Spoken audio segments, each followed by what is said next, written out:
ডালটা বানানোর জন্য আজকে আমি বিউলির ডালটা 3টে সিটি মেরে একটু নুন, হলুদ আর জিরে গুঁড়ো দিয়ে রেখেছি।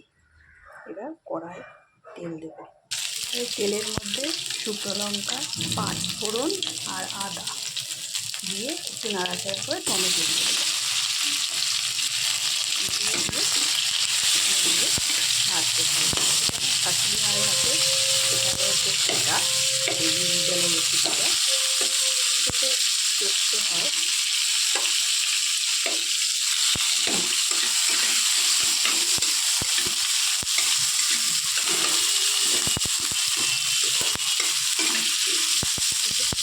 মতো তৈরি করবো। এবার সেদ্ধ করে রাখা বিউলির ডালটা ওর মধ্যে দিয়ে দিলাম। একটু ফুটে ওঠার পর এতে হালকা মিষ্টি দেব। ডালটা ফুটে এসেছে, আর একটু ফুটে যাওয়ার পর এতে ধনেপাতা দিয়ে দেব। ব্যাস রেডি হয়ে গেল আমার শাশুড়ির কাছ থেকে শেখা নতুন স্টাইলের একটা বিউলির ডাল।